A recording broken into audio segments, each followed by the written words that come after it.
Hi, friends. Welcome to the By Faith podcast. I am your host, Christine Hoover, and I'm so glad you're here. Each week this season, I'm talking with a guest about how they're using their unique gifts and talents in their specific context and season of life. My prayer for you is that by listening, you'll be encouraged, challenged, and equipped to step out by faith using your particular gifts for God's glory. Friends, I'm creating much more than this podcast. I do a little microblogging on Instagram, actual blogging on my website, and I do have a few books that I've put out into the world. In fact, I recently turned in my manuscript for my 5th book, and I'd love for you to follow along with me so you can hear more about it as the time comes. I can't wait to share it with you. You can find me on Instagram at ChristineHoover98 and all the books and all the things at my home online, gracecoversme.com. You can also always head there if you ever need a link to anything I mention in the show.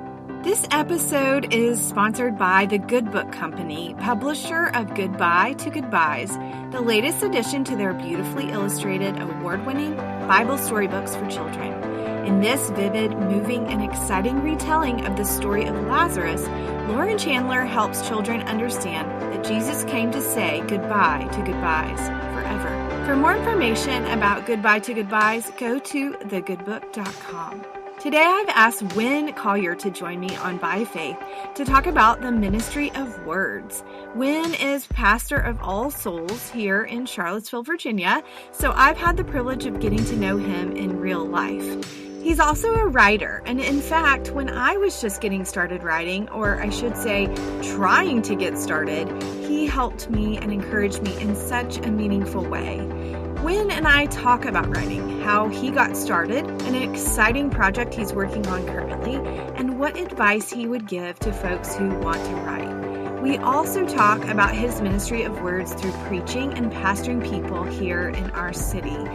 I think you're going to like Winn as much as I do and find his insights refreshing and encouraging. Here, friends, is my conversation with Winn Collier.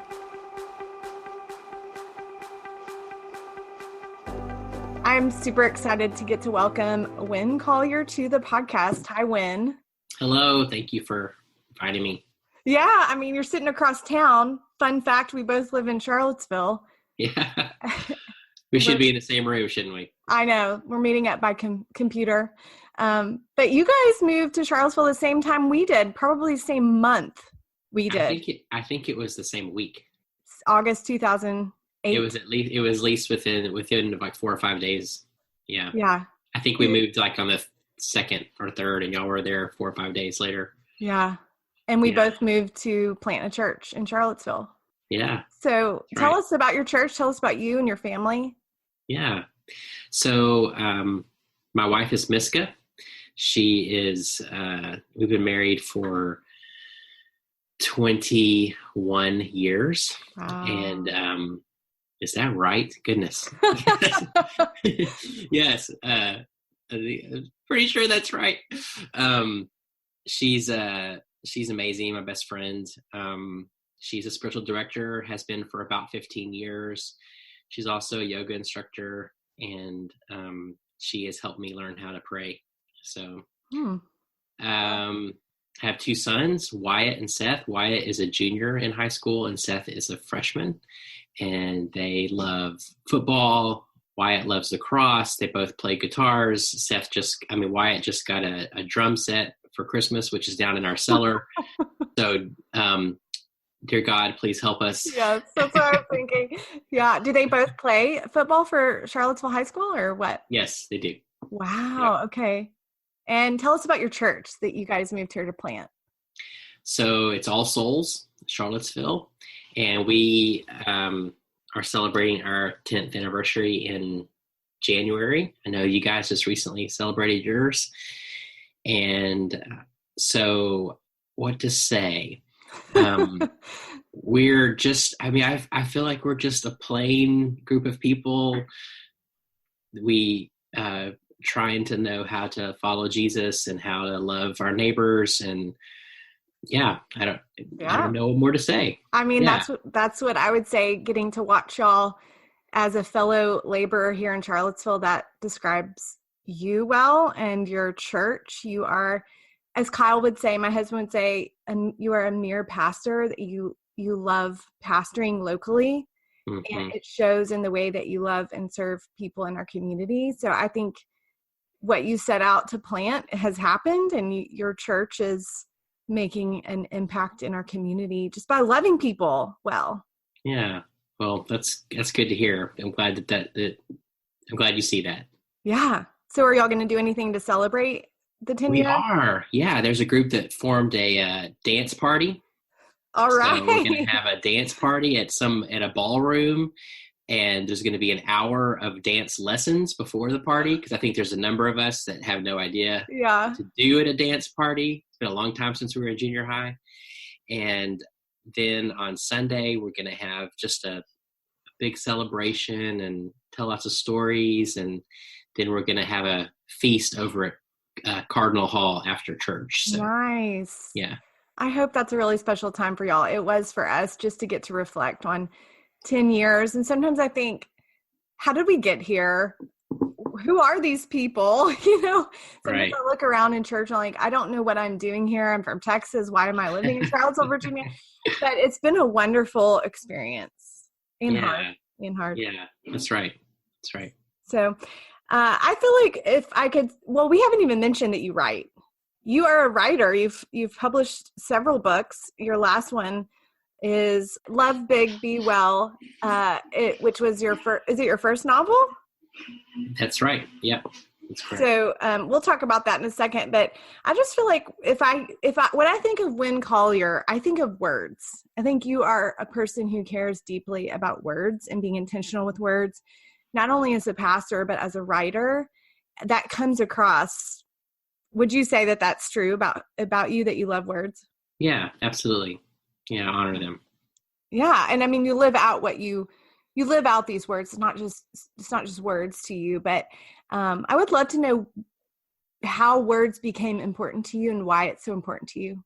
Yeah, I can't honestly say how. I think it's something that I more look back on and I realize, oh, this is true about me. And then I probably, from that vantage point, begin to think, why is that the case? Mm-hmm. So it's like most things. I think they actually happen to us. They're a grace, and then we discover it later. So I would definitely say that's true about words. But when I reflect on it, and I care very deeply about words. And I think it's one of the things that saddens me the most about our cultural moment is it seems like the meaning of words, the value of them, the beauty of them is being diminished. And they're often used as weapons as opposed to generative sparks of life. So I think what I encountered in words before I knew it is that words opened up realities to me, that they gave me a language for things I felt in my soul, but was unable to articulate. Mm-hmm. So I remember even as a kid being absolutely lost in the world that Lewis created. Mm-hmm. And it was more than just the stories. There was something about the language, the cadence, it just opened up a whole reality to me. I think as I moved into pastoring and thinking about preaching, I mean, the role of words became really important. I think not enough preachers take care with the words that they use and how they use them. I think the scriptures tell us they can be instruments of life or instruments of death. Mm-hmm. Certainly theologically, Jesus came to us as the Word. Mm-hmm. And we probably don't have time right now to really unpack that, but there's something that's happening there in the person of Jesus. In the revelation of Scripture, Jesus is offered to us as a living, active Word.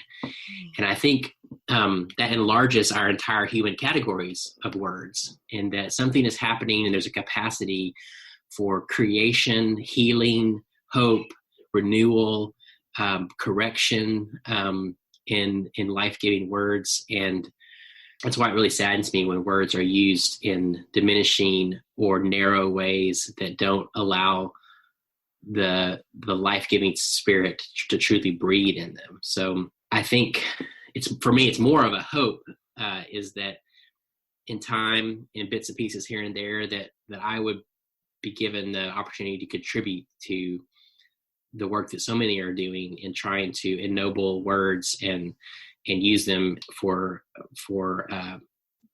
agents of creativity and goodness. Mm-hmm. I think we're definitely, you said the cultural moment.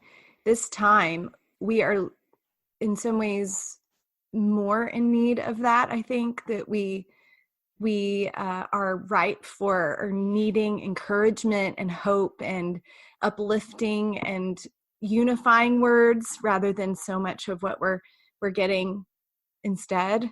And so I agree with you there. What are some of the words for you in your life that have kind of set your course, or you look back and you remember those specific words and who said them to you? Is it okay if I say one more thing about what you just said? Yeah, of course. I do think it's very telling and interesting that we are probably have never been more a glut in words than we are now.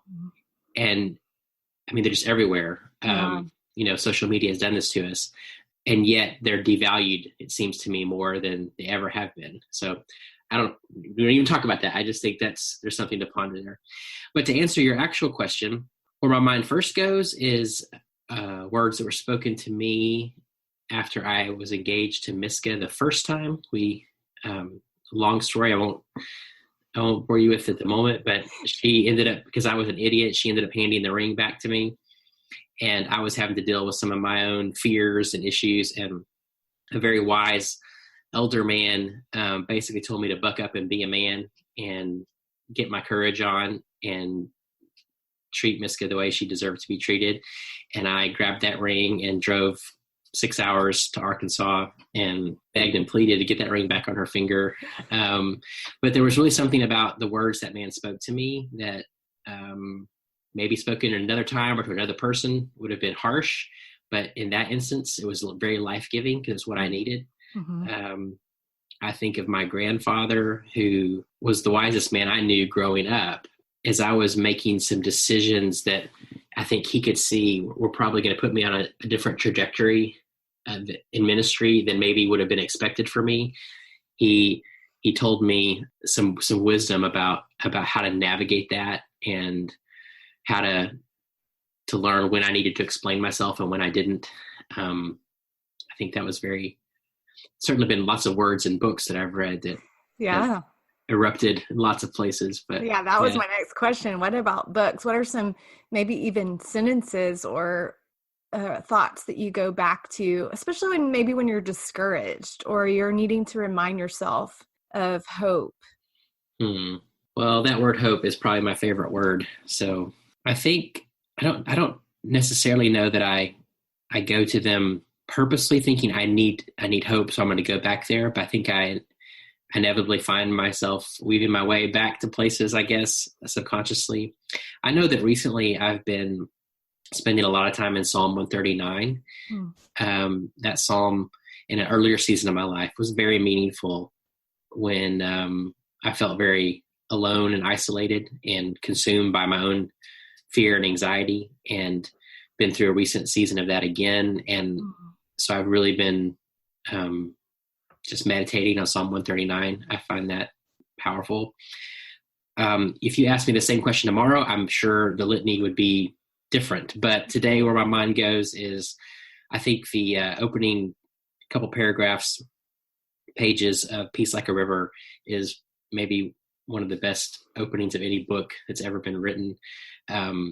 Some of that may have been because of the courage demonstrated in the Father. That's something I needed to hear. When I get really adrift in what it means to be a pastor, I certainly return to Eugene Peterson. Yeah. I just find there's no other voice that is as clear and sane about pastoring, particularly in our time. So that probably was some of the sadness I felt when Eugene died. It was like, who else, I don't know, like that voice was just gone. Even though it lives on. Yeah. Marilyn Robinson, I just find her her writing. I mean, her novels are beautiful, and I haven't read some of her most dense essays, but I do think some of her essays are really powerful, and she has some lines about fear that are about as gospel as it comes. And in the recent 2 years that we've lived through together here in Charlottesville, I definitely have found some of the pieces in Dr. King's Where Do We Go From Here to be very rich and prophetic and timely. I think a lot of us are asking, so where do we go from here? Yeah. Mm-hmm. And I think he saw some things that we need to see again. So I haven't read that. I'll have to read that. Yeah. Have you read the new Leaf? How do you say his last name? Inger. Mm-hmm. Have you read his new one? Virgil. Yeah. Mm-hmm. Was it good? Yeah. Leaf's just a fabulous writer. Yeah. Some writers you read because the story they tell. Some writers you read because the sentences they write. Yes. And there were multiple times in Virgil where I underlined it and I thought, darn you, Leaf. I totally get it. Sometimes it's hard for me to read when I'm actually writing. If I'm reading a really good writer, it pierces me, but also in a good way, but also like, oh man, I want to write like that. Yeah, exactly. Completely. For sure. Well, let's talk about Eugene Peterson, because you talked about him like first name basis because you were on a first name basis with him. You were friends with Eugene Peterson. How did you become friends with him? Well, I guess 20 years ago or so, I read Working the Angles, and immediately I was dumbstruck, filled with hope.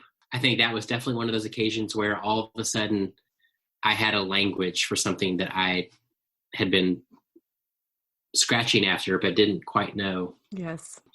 And I read Eugene and I felt immediately like, yes, there's a deep resonance. And so at one point I badgered a publisher until they coughed up Eugene's mailing address. And because he didn't have email at the time, he only got email right toward the end of his life, basically only emailed his family, a few other people who found their way. But he was an absolute, he could not email. He couldn't remember how to hit send most of the time. So most of his correspondence, and it was massive, was done the old-fashioned way, mailing letters. And so I mailed him a letter. I don't remember exactly all the timing, but at some point, and it was early on, he and his son Eric were going to teach at a spiritual renewal weekend for a small Presbyterian church in Juneau, Alaska. And I had a friend who that was her church, and she was a writer. She was actually going to be away for the week and offered me her condo to come and have a retreat. And it was perfect. I don't really like big conferences. And this was this was in a little church, no frills, old pews, hymnals. So I went there. I had written him a letter and said, hey, if I come to Alaska, will you have breakfast with me? And he called me on the phone, and I answered, and it felt like I was talking to Moses, Yeah. And he had this scratchy voice. Man, this is Eugene Peterson. Anyway, so we had breakfast, and I just waylaid him with an ungodly amount of questions. And then we just kept up from there, writing letters, and I saw him, I don't know, I saw him a time or two, and mostly it was letters. And then I became his biographer and spent, the last year and a half of his life, a lot of time with him and Jan in their home. And yeah, it was really beautiful. And how does one become a biographer of a person? Did you just ask him if you could write a book about him? Well, I'd gone to see him, which I thought would be the last time I would see him. I knew his health was declining and that he just was becoming less and less open, have less space for people and drawing his circle very tight. And And that would have been toward the end of 2016. And I just began to think about his end of his life and think about someone was going to write his biography. And I started thinking about what my hopes would be for what that biography would look like and the kind of person that would write it. And then I was talking to one of my good friends who's an editor, and he's like, Winn, you really need to ask him. And I was like, he's not interested in having a biography written about him. It's like, I know, but you'll probably regret it if you don't. So I sent him a letter. We started a conversation. True to form, he wasn't interested, but asked a few questions. As we continued talking, he said, you know what, Winn, this really feels important to me. I think we should do this. Because I was only interested in it if I had full access to his right, letters and journals and books and thinking and conversations and all that, family. And so I think I just asked, and I've been told no about 100 things. So, but this is just one where they said yes. So that is amazing. I cannot. Well, have you started writing it?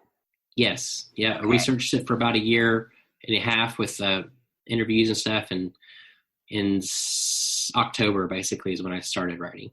Okay. So do you know yet when it will be published?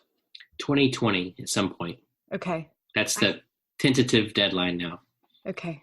I can't wait to read that, Winn. You are the perfect person to write this book. Oh, thank you. I feel like the way that you write and who you are reminds me of him. I love Eugene Peterson's writing. I feel the same as you. Like, I resonate. Mm-hmm. I resonate with his writing, and he just says things that I've never been able to put words to, and I immediately can relate. And so I'm thankful you're writing this, and I'm excited about it. Oh, me too. I would love to know what you learned from him. Like, what are some of the main things that stick out that he taught you about pastoring? It's kind of hard to say, because I think what's most potent about Eugene is not and was not like particular things he said or taught or believed. It was much more the way he was in the world. Mm-hmm. He said only a tiny portion of what he actually thought. Most of us do exactly the opposite. We say way more than we actually believe or know. He was very reticent to give advice. People came to him for advice all the time. He didn't much like giving advice. He was very concerned about holding a kind of guru status in the church. Yeah. And it was because he did have some real convictions about humility, but I think beyond that, he really believed in the ongoing action of Christ through the Holy Spirit. And he believed that we are always and forever tempted to follow people. Mm-hmm. And he didn't want to contribute to the particular American penchant for following celebrities. Yeah. In many regards, though he in his heart really was an ascetic and a monk, one of the reasons why he went back to left Regent and went back to Montana was he was very concerned for his own soul of what it would do to him to continually be in a place where he was revered so much. So all that to say, there are lots of things Eugene believed and taught me. The things that we would all know, like being committed to your local church. Don't think in the abstract, that Jesus always goes personal, relational, that Christian faith is always communal. It's always an ongoing action of God that we are responding to. God is always the actor. We're always the responder. All these kinds of things. Resistance to our obsession with image and large and personality, and how these are not just cultural problems, that these are theological problems because they reject the way of Jesus. But what I most got from Eugene was the way he operated in the world. So to be in his home was really to enter another frequency. I don't know how else to say it. He saw the world in a way that most of us don't. He knew something of God that I wish I knew, and I hope that someday I might. But if I'm honest, I just don't. Hmm. I can watch him and be thankful and grateful, but he was just aware of the presence of God in ways that I'm not. And Hmm. and I think what that translates to is the language he would use a lot is a biblical imagination. And I think a lot of us, along the way have picked up that language. I'm not sure we have the first clue what that means. And for Eugene, it's something that can't be defined. It can only be lived.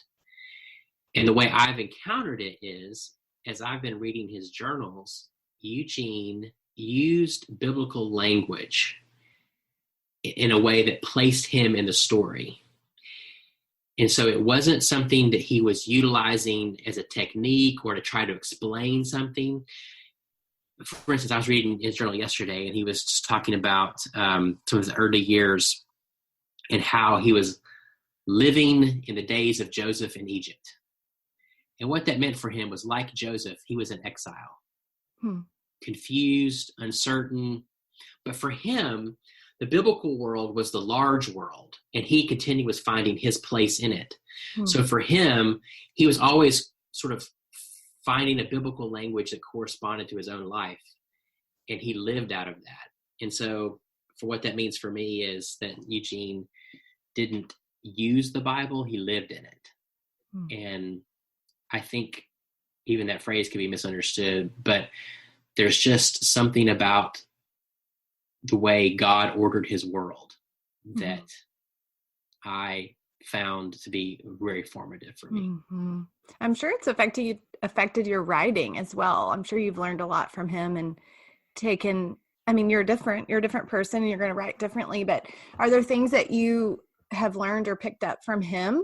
Do you mean like technique wise? Yeah. Or anything that you've learned from him? I probably hyphenate words more than I should, because you've noticed how he creates words, right? Like next time you're reading him, just pay attention to like whenever he hyphenates words, he'll totally make stuff up. Like he'll make a new word that doesn't exist by putting two words together, which kind of goes back to that, the creative power of words. He felt quite free to do that. It's hard. I think his imaginative, reverential, yet playful way of engaging scripture, I think he modeled something for me in that. Mm-hmm. How did you get started writing? My mom gave me, I don't know if you remember those old Sanger typewriters that were flat and went in a box, like a traveling salesman would carry them along as portable ones. So my mom gave me one when I was probably second grade. It probably was made in the 50s. And I guess she knew somehow, and I immediately began to write my memoir. It was, in fact, I found it going through some of my parents' stuff a couple of years ago, and it was in a Garfield folder. Oh. And it was on onion skin typewriter paper. It was a half page. It was My Life, Winn Collier. And I got half page in, and I was done. I had no more material. Yeah. That's so funny. A lot happens when how old were you, 10? Probably. Yeah. Like that, yeah. But how did you know, okay, this is something writing wise that I want to pursue this. I want to give my time to sitting down and learning the craft of writing and then going on to pursue publishing. How did that all start for you? I think even from that moment on, even in school, in junior high, high school, I always enjoyed English. I enjoyed the times where we were to write. I went to college, and very few of the courses I was in actually were creative in any way. But I remember there was like one course where the professor, it was a theology course, and the professor just gave us free reign. And I totally created, I can't even remember, some fiction story that and this, these guys loved it. And I just remember, just this is what I want to do. And probably 2001, we moved to Clemson, South Carolina. And our first son was being born. It felt like lots of new things were emerging. And that was when I just made a commitment. I was like, I have to pursue this. And so I wrote for free for a magazine for, I don't know, a couple of years, and can kind of trace back to that decision to do that for free to most everything I've done since. couple of publishers, reached out to me and just started to build some friendships, and that's how it started. Yeah. Was it relevant? It was relevant. Yeah. I remember reading that when this was before you moved to Charlottesville. I remember reading you in Relevant. Yeah. That's so funny. I hadn't thought of that before, but. And I was so unrelevant. Well, another fun fact is that as I was trying to pursue writing, I asked to meet with you, and we sat down in what is now Grit. I don't even remember what it used to be. Cafe Cubano. Okay. And we sat down and I asked you a bunch of questions, and you gave me your time and you gave me your advice, and it was helpful. So thank you for that. Yeah. Well, you've done great.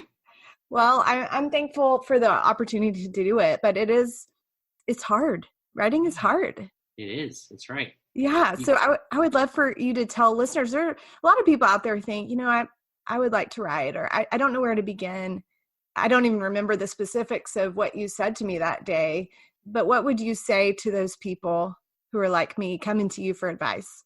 I think it is kind of hard to give blanket advice because it's writing is such a personal thing. Yeah. And finding your own voice. And I mean, I think the sort of cliche responses in some respects are just hard-won wisdom, like, read a lot, write a lot, don't be afraid. I think it's kind of tricky because I think there's a difference between someone saying, I really want to write, and someone saying, I really want to be published. Yeah.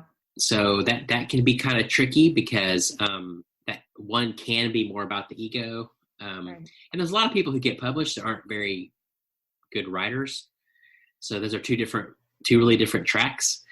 But at the same time, I also don't buy into the wisdom that says, hey, just write for yourself. I don't know. I don't do much of anything just for myself. I do lots of things. I want to share it. I have something I believe in, and I want to, and oftentimes to be creative is to offer something to give away. Right. So there's all that, but I think I would just say, find some people that you can work with, that can be honest with you, and commit to a decade of writing, and then see where you are in a decade. Nobody liked what you just said right there. Everybody wants it to happen quickly. I mean, yeah, me too. Yeah, but you're right. It's a lot of years of learning and growing and working, and you don't know what's going to come from it, but yeah. And what other profession would we, in some ways, okay, I'm going to sound like an old codger here, but what other things would we expect to say, I can just start doing it and immediately I'm going to be a professional at it? That's true. In some ways, it can be a diminishing of the vocation to think such a thing. Yeah. And if anybody can just do it, then what is it worth doing? But this is something that's going to require work and rejection. I had a decade of absolute rejection. And even now, majority of my books have not sold very well. And so in some ways, I'm having to continually recreate this. Yeah. But man, if you love it, you can't do anything else. Yeah. So you love it. You love writing. Oh, it's part of who I am. Yeah. It's not something I do. Yeah. It just comes out. It's hard work. I don't act like it's natural, but I couldn't not do it. It's part of my way in the world, of how I process the world. Yes, exactly. That's how I feel too. I don't really know what I think until I've written it down. Mm-hmm. So I learn a lot from writing. Yeah. But what are the hard parts about it for you? Well, like most of us, it's really hard to try to do the marketing game. Yeah. And I don't have this sort of sense of like, I'm too good for that, I shouldn't have to. But it's hard when what feels, and I'm speaking for myself, I'm not saying this is true for everyone, but just my personality, my convictions, that sort of thing. It's hard when in the current environment, what's often expected for you to do in order to be successful is itself contrary to the message that you're bringing. So, yes. So for instance, it's very much, this is a connection back to Eugene. He talks over and over and over again about how we must have congruence between ways and means. That your message actually is inevitably embedded in the way you speak. So, as Christians, we can't say God is love and then act like hellions, Right. Those things cancel one another out. So to be someone who feels like the voice you have to offer is one of thoughtfulness, spaciousness, humility, listening as much as speaking, slow, to feel like sometimes what you're required to do is contrary to that, feels disingenuous and counter. So what that means is we don't get to opt out because, publishers we'll often find are actually no better at marketing than we are. So we have to find what are the genuine, truthful ways that I can offer my message and my voice. And then I'm going to have to trust God to make up the difference, Yeah. So we do things like have podcasts with friends. And like, okay, yeah, this feels genuine. I can have a conversation. Sure, I can do that. Yeah. So I also wonder if you feel the tension between being a pastor, a full-time pastor, and then you're writing. I don't know how many hours a week you work on that, but that would seem like a tension to me. But do you see it as being together or separate? Yeah, absolutely. Yeah. I mean, I've often said I'm a pastor writer. Just like, there's an older model for pastor theologians where these two things are congruent. They can't be separated. And that's definitely true for me. I think writing is some of how I process even like how I'm thinking as a pastor to pastor our church. Writing is some of what I give away as a pastor. So, and sometimes it's the lines are kind of fuzzy between like how these things are distinct. Yeah. At the same time, from a practical standpoint, I don't have a lot of time for writing. So, thankfully our church values and values me being the pastor that I am, and I am allowed to integrate these things. But, logistically, I have a very set number of hours a week I can give to this, and the rest is taken up by other pastoral work and duties. So that is frustrating. In general, I would say has not been frustrating. I am finding it a little difficult in this particular project with Eugene's book, just because it's research at a whole nother level. Yes. But what it's teaching me is just my limits. And I think there would be a temptation for me to research and research and research and research and research, and just knowing, I can't do that. I have this limited amount of time that's available to me. No, I'm not a full-time biographer. So this is what I have. And so it probably requires me to be creative. It requires me to stop, and it also requires me to edit, which is always a good thing. Yeah. Well, let's talk about your latest book, Love Big, Be Well. To me, when I read it, it seemed like I could pick out Charlottesville and I could pick out you and All Souls, your church, in it, but it was not. It's a fiction book. Tell us about it first. For those who haven't read it, tell us a little bit about it. Yeah. So Jonas McCann is a pastor who's been without a church for a while, had some dark moments in his story.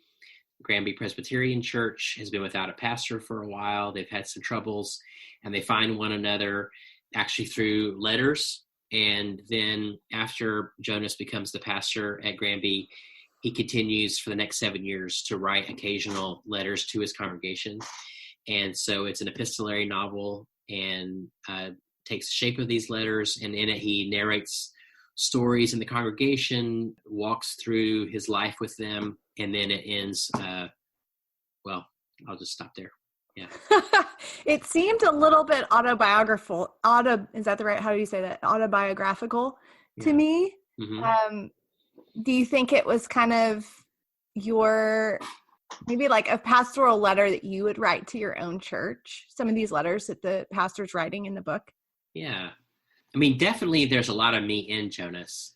Jonas is not me, and it's not autobiographical, but there's no way a pastor is going to write a character of a pastor, at least one that's, decent and moral and not a total goofball, without him being poured into it. So yes, I mean, there definitely was a lot of my sensibilities about pastoring. Yeah. Yeah. I think that's what I meant mostly, is just I can see your philosophy of pastoring come through that book. Yeah, I think what's tricky for me in the answer to that question is, I mean, to not be coy, the answer is yes, that is true. And I'm glad you saw that because I liked Jonas. Yeah. But I think why I'm hesitant is it was very important to me that this book be true fiction and not just be like a tract, sort of Yes. using fiction as a guise to get across another point, like a parable or something. Like, that's not how I thought about it. Mm-hmm. So however you could take those two things and just throw them in together, that's what I was hoping to do. Mm-hmm. Well, I thought it was a really good book. It seemed Yeah. like it got some traction. Do you feel like people were responding to it how you Yeah. hoped? Yeah. Well, no, I hope to be a New York Times bestseller. Right. But yeah, and interesting. It seems like one of those books that sort of hits a little pocket of different parts of the church in different geographical areas and different denominations at different times, and Yeah. so that's been fun. Yeah. Well, I enjoyed it. Yeah, well, thank you. And I can't wait to read the Eugene Peterson one. Yeah. But I would love to close just talking about being a pastor and what are the joys for you of being a pastor? And maybe for those people who are listening who they don't know what it's like to be a pastor, they don't know what it's like to be in the family of someone, a wife of a pastor. What would you say the joys of pastoring are, and what are some of the challenges for you in your work? Yeah, that's a thoughtful question. Thank you.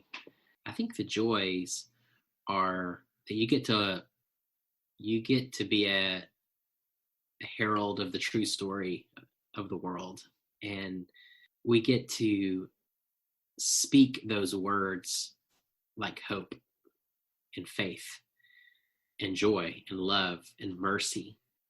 I mean, one of the most holy times for me in the week is on Sundays, both right before I stand up to preach. In our liturgy, the words I speak to the congregation before a sermon is just the basic greeting, grace and peace of our Lord and Savior Jesus Christ to each of you. And they respond, and also with you. And whenever I'm in another place that doesn't have that practice, I find my heart missing that interchange of me speaking a blessing to them and them speaking a blessing back to me. And Marilyn Robinson says that a sermon is when one person is trying to have a conversation in good faith with a community of persons. And I really love that. And then right before we send people out, I invite people to put their hands out with their palms up, and I get a chance to speak a blessing over our church. And what other places do you get to look people in the eyes and remind them that they are the beloved of God? That's a powerful thing. That is. And what other place do you get a chance to look someone and with the full conviction of the Trinity say, you are not alone. Your story is not end in death, And so to me, that's beautiful. And to walk alongside people in their pain, to receive people's wounds, to remind people of the new creation that God is making happen around us, and that is the truth of the world. I think what's hard is, and this may be different for different personalities and different kinds of pastors. I mean, I think it's really essential for all of us. It's certainly essential for pastors if we are leading the way to Sabbath, draw boundaries, that sort of thing. But no matter how well you Sabbath or how many boundaries you draw, I think if you're our true pastor, it's something that you are. It's not something that you do. And that's not something that you can turn off. Mm-hmm. So you never stop being a pastor. And no matter what relationship you're in, no matter how, and you might be lots of other things, you might be friend or fellow dad or disciple or whatever, but you're also a pastor. And, that's why I'm a huge believer in taking like as much of your chunk of vacation time as you can at once, because I need extended times for me to feel like I'm not, I'm not a pastor for a little while. Yeah. I think trying to discern how to pastor people who are really different can be really hard. People along the political spectrum, the theological spectrum, and wanting to be faithful at the same time, wanting to be careful and open and generous, and being full aware that I probably don't get it right a lot of times, and having to trust God's mercy even in that. So yeah, that's a couple of things where I go first of all. Yeah, that's good. Well, Winn, I'm thankful for you and what you're doing. And I just feel like you speak words. I'm thinking back to when we had the August 12th, a year later, we all gathered downtown where the events happened in Charlottesville that everyone's familiar with from the news.